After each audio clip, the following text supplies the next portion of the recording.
With these words, we make the virtual community of faith once again as real as thought, as dear as dreams. We enter the story that we share, the ongoing story of the Church Universal.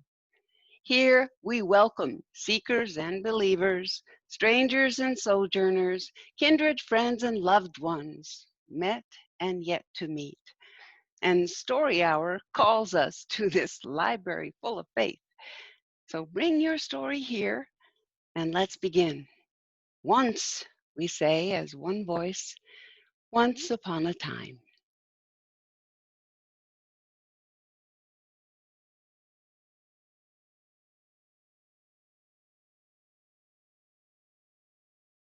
And now we are a gathered congregation. And as such, we light a chalice. In Unitarian Universalist congregations, a chalice is always lit. I have one lit here in the room with me, and I hope you'll kindle a flame as well. The words we'll say today for lighting the chalice were written by Amy Carroll Webb. We light this flame for the art of sacred unknowing. Humbled by all that we cannot fathom in this time, we come into the presence of what we do know, perhaps the only thing we can ever know, that love is now and forever the only answer to everything and everyone in every moment.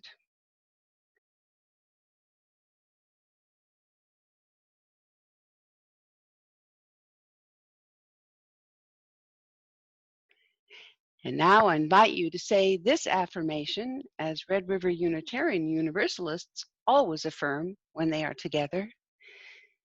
Love is the spirit of this church, and service is its law. This is our great covenant, to dwell together in peace, to seek the truth in freedom, and to help one another.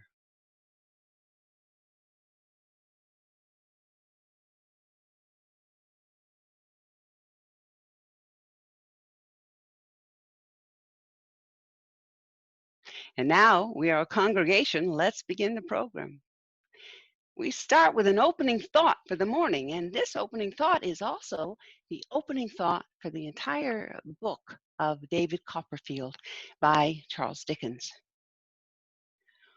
Whether I shall turn out to be the hero of my own life, or whether that station will be held by somebody else, these pages must show.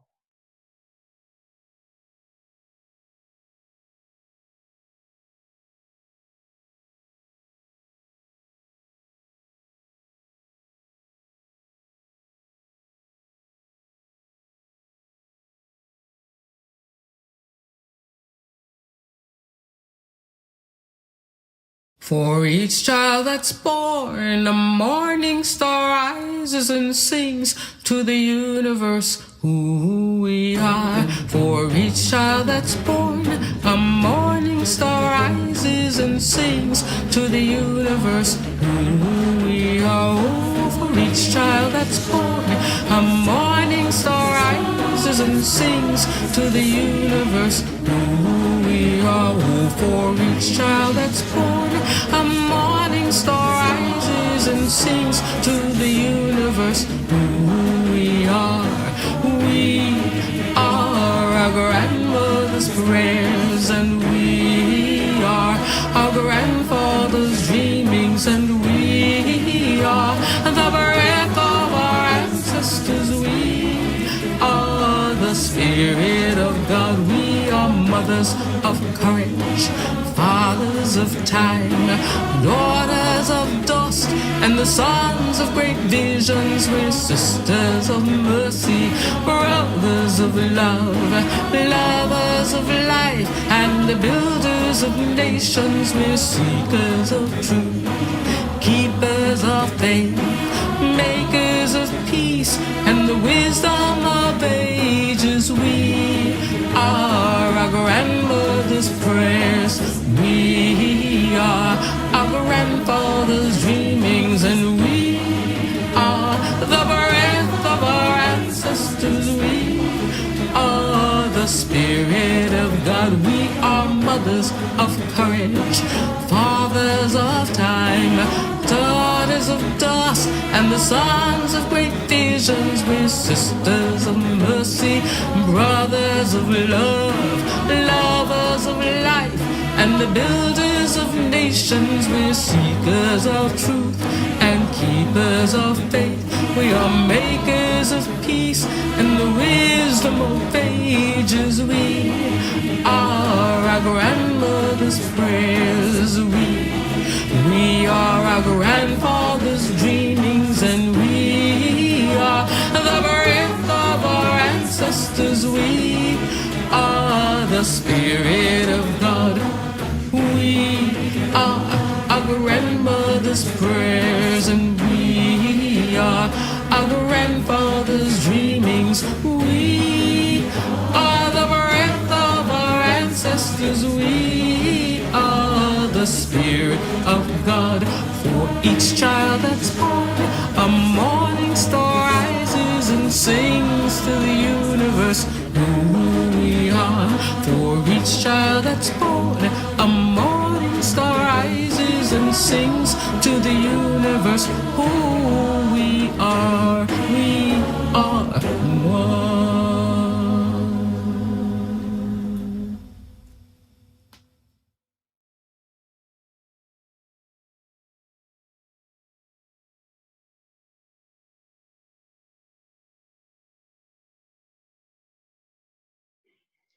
It was the best of times. It was the worst of times. It was the age of wisdom. It was the age of foolishness. It was the epoch of belief. It was the epoch of incredulity. It was the season of light. It was the season of darkness. It was the spring of hope. It was the winter of despair. We had everything before us. We had nothing before us. We were all going direct to heaven. We were all going direct the other way. In short, the period was so far like the present period. Here ends the reading.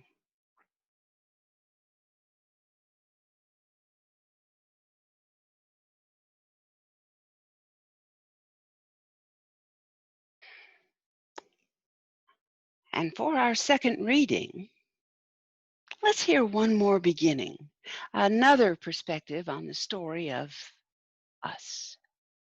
This is from The Hitchhiker's Guide to the Galaxy, another sacred text, favorite one of mine, by Douglas Adams. Far out in the uncharted backwaters of the unfashionable end of the galaxy lies a small, unregarded yellow sun. Orbiting this at a distance of roughly 92 million miles is an utterly insignificant little blue-green planet whose ape-descended life forms are so amazingly primitive that they still think digital watches are a pretty neat idea. This planet has, or rather had, a problem, which was this: most of the people living on it were unhappy for pretty much of the time. Many solutions were suggested for this problem, but most of these were largely concerned with the movement of small green pieces of paper, which was odd because on the whole, it wasn't the small green pieces of paper that were unhappy. Here ends the reading.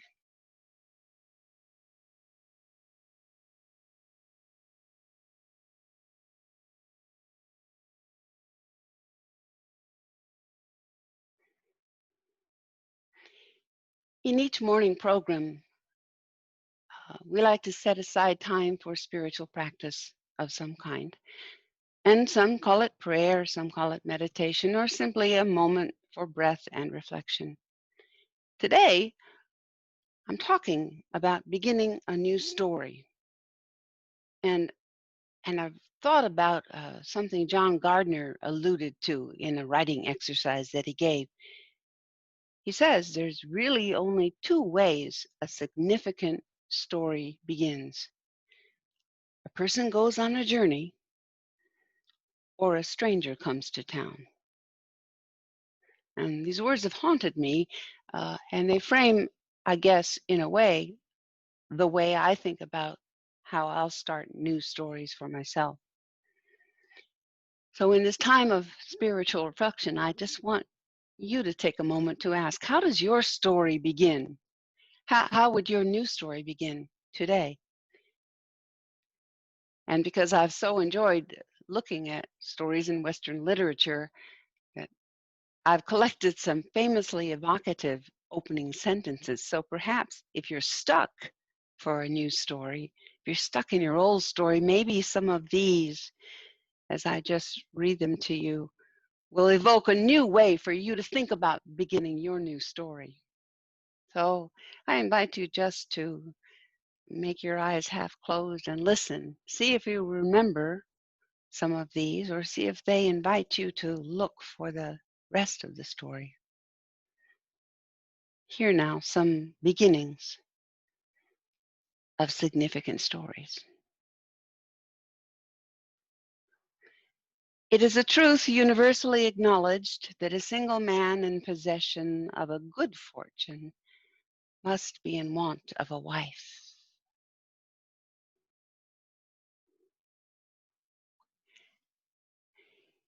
It was a bright, cold day in April, and all the clocks were striking 13.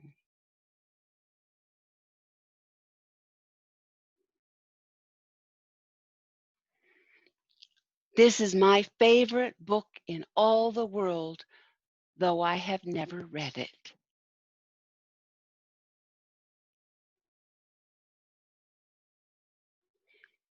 In a hole in the ground, there lived a hobbit.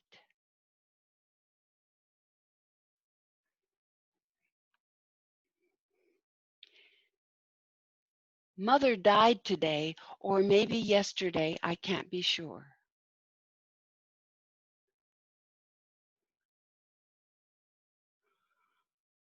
All children except one grow up.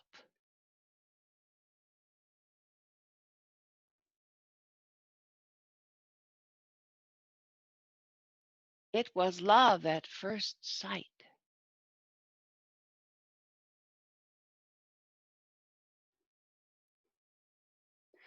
Ships at a distance have every man's wish on board.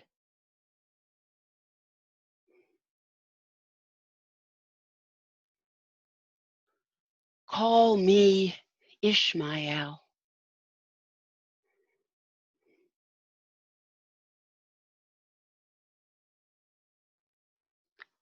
All this happened, more or less.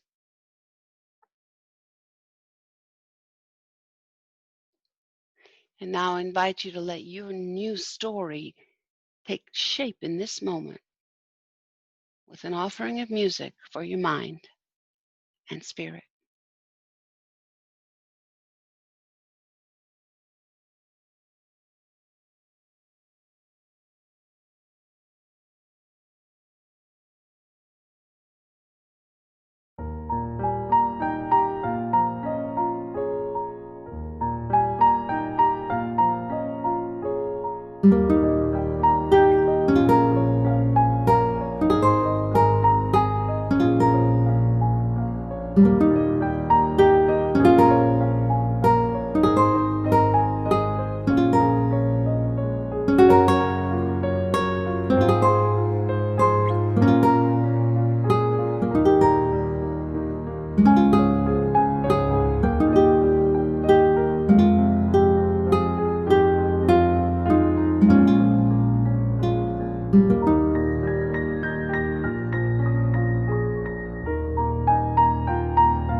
Herewith the discourse.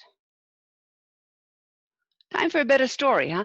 You may think you have heard a lot of stories in your life, thousands of stories, but according to some cutting edge science, there are really only six. Six stories that we can choose from. Six different shapes of stories, to be precise. This is according to the calculations of the University of Vermont's Computational Story Lab. The researchers there fed 1,737 stories from Project Gutenberg. So they were all English language texts and all fiction and all in the public domain. They fed 1,700 stories through a program that analyzed their language for its emotional content. And they came up after doing this with 6 core trajectories, which form the building blocks of complex narratives by weighting the words and the way they appeared in the stories. This has been graphed and counted up. The 6 core trajectories are things like rags to riches, a story that follows a rise in happiness, and then tragedy narratives, riches to rags, Oedipus falling, Icarus, a rise and then a fall, person in a hole, somebody gets into trouble and gets out again. You get the idea. We'll unpack those later. The reason they did this is that in 1965, Kurt Vonnegut proposed this as a thesis for research, that stories had shapes, and they refused it. They rejected his thesis. He was furious, and he lectured on the idea and wrote about it for years, and didn't hesitate to chastise the university for their short-sightedness. But well, finally, 50 years later, or however long it's been, the university did the research that he proposed in 2015. And he was right, of course. He's died since then, but were he alive, I'm sure he would say, and so it goes. Well, their analysis gave the narrative slightly different names than the one Vonnegut intuited and lectured on over the years, but that doesn't matter. It's the basic emotional shapes of narrative that we're after, the sort of the gut truth that stories have for human beings. And you should know that other scholars have proposed that there are many more choices of plots. That some have said there are 20 master plots or 36 master plots. That's a lot. And I'll tell you, those people I don't think watch much television, because if you watch television, you don't think there are 36 master plots. We're sitting there going, oh, you know what happens next? Sure I do.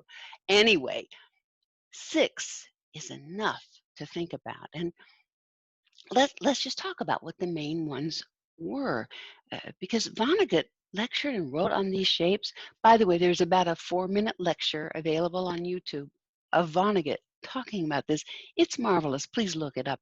We can get you the link. And I want to focus on these. So he talks about how people begin mostly at a baseline, sort of average, and then one of the plots that he recognized even then was man in a hole.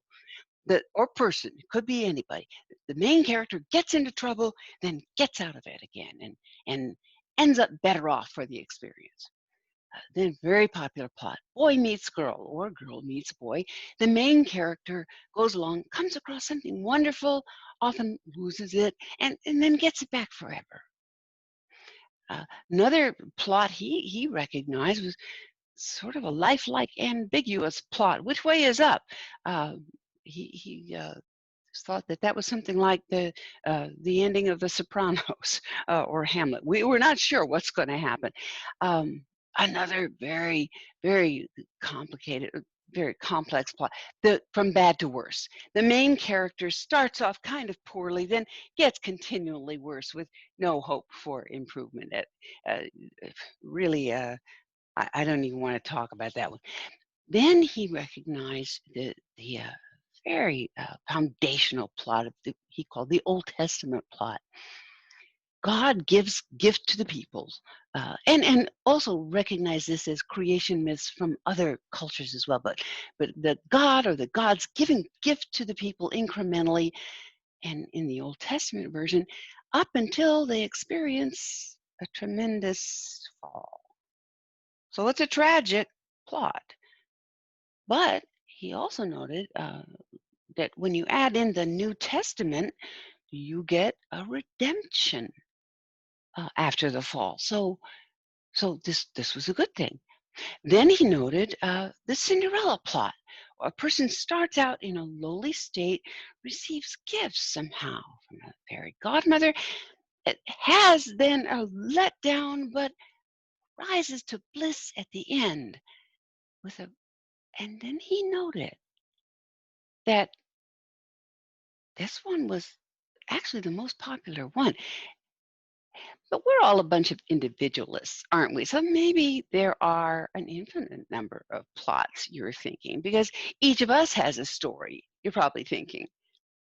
Maybe mine would be something like the beginning of The Catcher in the Rye by J.D. Salinger.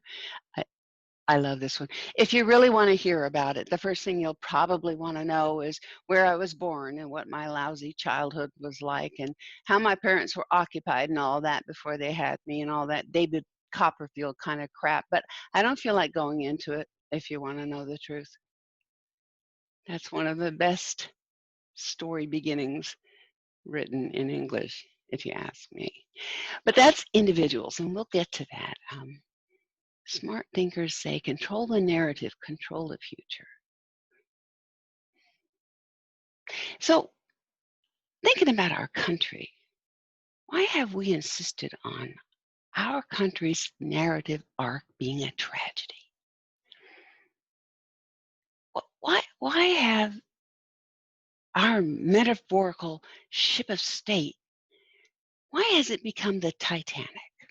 That's really what I'm getting at. We describe those story arcs, we describe the tragic tragedies. Why has the ship of state become the Titanic? Why do you hear people talking all the time about how we're just rearranging the deck chairs on the Titanic? We're catastrophizing, we're titanicizing. I used to be the one saying we were rearranging deck chairs. I thought it was very, very clever. I'm tired of it now. In fact, I looked it up. Nobody was rearranging deck chairs on the Titanic. So stop saying that. It's not helpful. We're not doing that now. If there's a lot of activity now for a country that's in crisis and you're concerned that the crisis is very serious, well, maybe they're trying to deploy the lifeboats. Did you ever think about that? And true, on the actual Titanic, that was done very badly. We know this now. There weren't enough of them. Okay, that's kind of close to home. And they were deployed very badly. They were sent off half empty, and it wasn't fair. Nobody knows how to organize them fairly. All right, so I'm tired of that metaphor too. I don't like it. And then there's that iceberg. Don't you just wonder, why haven't we figured out how to avoid those icebergs? Look, I get that we need to learn a lot from the Titanic lesson. It's a useful metaphor. We have a ship of state, and yes, it's in danger. Tragedy is the come down of a hero with a fatal flaw, and hubris is indeed a fatal flaw in the Titanic lesson. First of all, don't ever say your ship is unsinkable, because the universe is listening, and the universe loves statements like that. And I think from the story of the Titanic, we need to get the lesson about democracy and class and justice, because those lower class steerage passengers, they all get stuck below and they die. And in the movie, excuse me while I rant for just a minute, in the movie, those passengers have all died, but we're supposed to feel like, oh, class boundaries have been superseded just because Rose and Jack have a thing. No, I'm sorry. That boat didn't treat people right. And we're still treating people wrong on this boat. So we need to change this story. We need to flip this script because I want off this boat. Okay, I'm done ranting. I'm going to get back to the discourse. So, can we change this story so that it's not a tragedy? That's what I'm after. Because I believe it when people say, if you control the narrative, you control the future. So, out of those 6 story arcs, what else do we have? Let's review. Rags to riches, something like that. David Copperfield, whether I shall turn out to be the hero of my life. Well, that sounds very civilized, but no. No, I think we're past the rags to riches stage. In fact, it's possible that the richest part is what got us to the hubris perch, wouldn't you say? So not rags to riches, not tragedy. Um, I don't think it's boy meets girl particularly. That arc has, yes, he finds something good and then he loses it and gets it better. But I really think that things are more serious than a rom-com. I'm just saying. Now, some people are very sure right now that our current world situation, and let me just be summarize for you. I'm talking about political crises, climate crises. Well, those are the main two. So our current situation, people are looking at technological solutions, and that looks to me a lot like the Icarus story, doesn't it? Let's fly high. Let's go to Mars with Elon Musk. Don't forget, there was a terrible crash and burn with that solution. I'm not sure that is the story that we really want to pursue. Um, I think most of us, deep down kind of know what the story really feels like for us. It's not really the Titanic story. I think even in this era of spiritual but not religious people, and maybe for many progressive congregations calling themselves a post-Christian congregation, I think is starting to feel real Old Testament up in here. We've been receiving gifts from the universe for quite a while, many of us. And now maybe it feels like there's a judgment about to come. Now, for progressive believers, we claim we're just not into that sin and judgment stuff anymore. We just don't believe in a Yahweh God that's going to smite us like that. But someone is responsible for the state of affairs around here. I don't think it just happened this way. And if you're not into the Judeo-Christian tradition, so that the Old Testament story doesn't fit, the Greeks had this similar kind of arc in the Oedipus story. It moves a little differently. It's a fall and then a rise when he hopes things are going to work out, but he falls again. Oedipus didn't mean to kill his father and marry his mother, but he did, and actions have consequences. Someone said, you do not want war, but what you want makes war inevitable. Again, I want off this boat, but I'm not going to get off this boat by saying I'm not responsible. And I'm not going to get off this boat by abandoning the story that I'm in.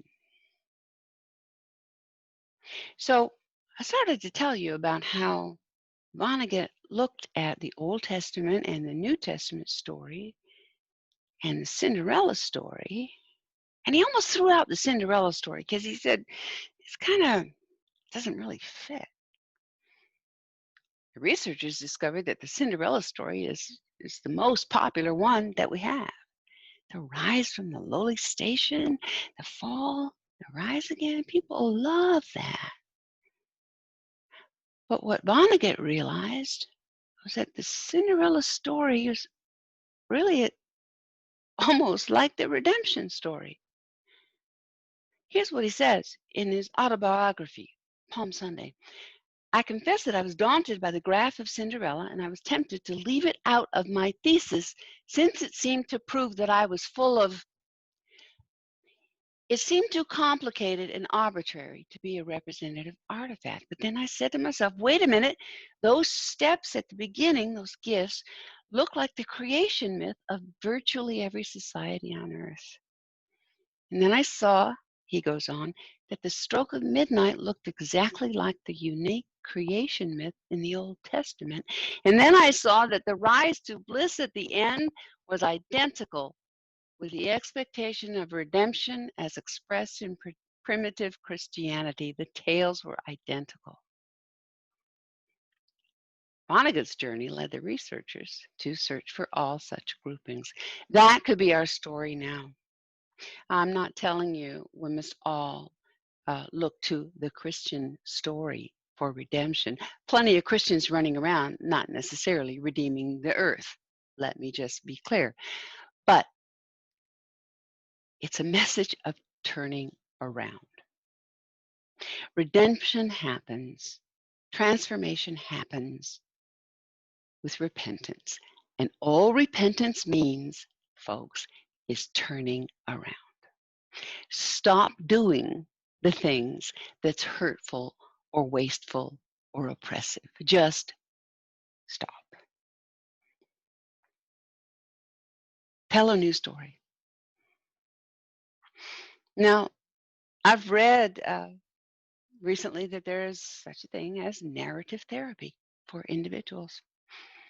It's based on the premise that we create stories throughout our lives to make sense of our experience.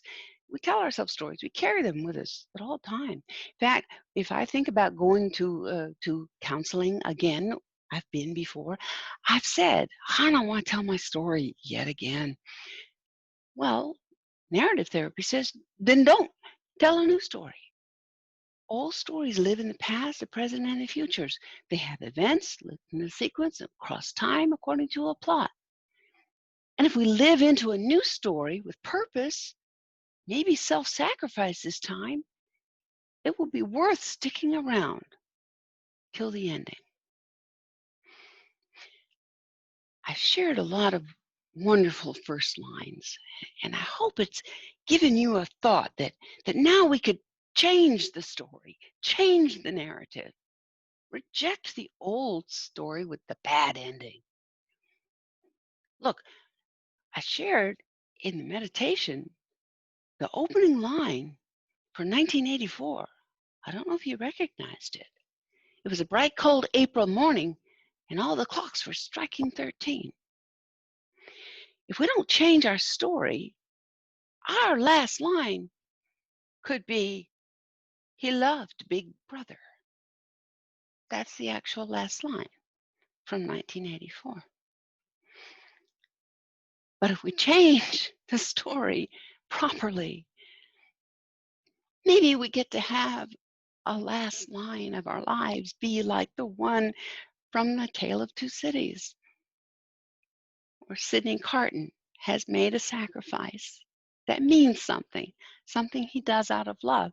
And he gets to say, it's a far, far better thing that I do than I have ever done before. And it's a far, far better rest that I go to than I have ever known. It's up to us. For each of us, it will be the beginning. And the redemption story begins. In the beginning was the Word. And then for each of us, if we do it right, at the end we'll be able to say, and so it is. Because that's the end of the best story ever. And so it is. Amen.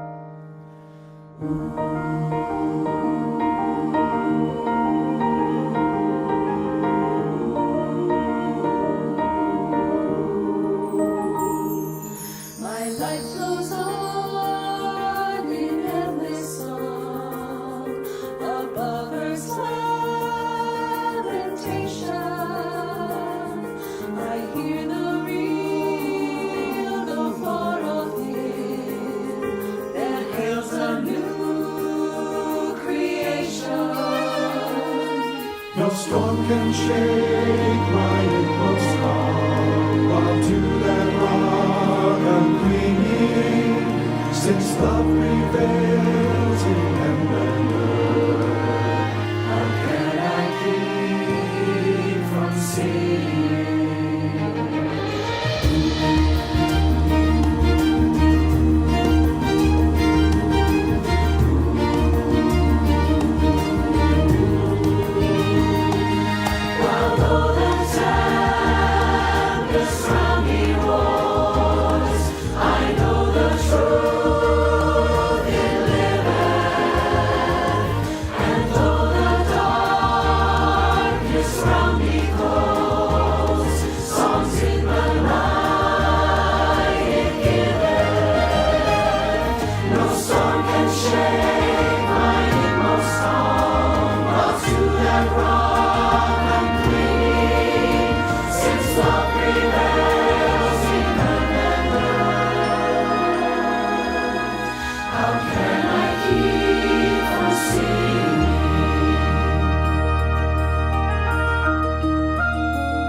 I leave you with this parting thought.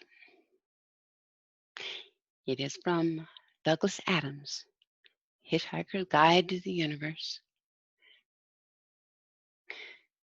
There is a theory that states that if ever anyone discovers exactly what the universe is for and why it is here, it will instantly disappear and be replaced by something even more bizarre and inexplicable. There is another theory which states that this has already happened.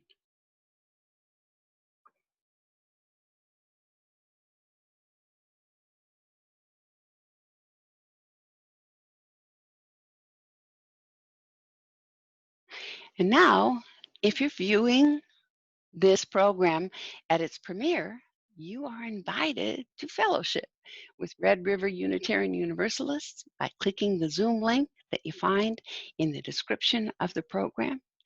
And if you're viewing it later, you are also invited to like, subscribe to this channel, share with your friends, and enjoy uh, the time that you've spent.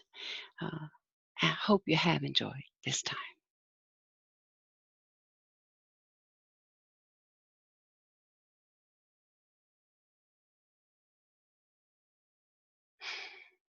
I'll leave you now with this blessing. Go with the blessings of this community of faith and this shared story.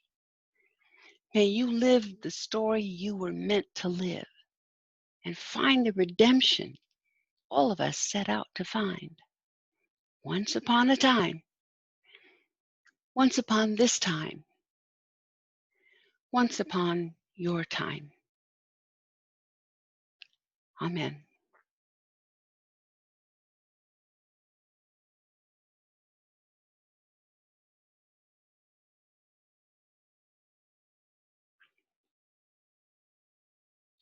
And now we extinguish this flame, but not the light of truth, the warmth of community, or the fire of commitment. These we carry in our hearts until we are together again.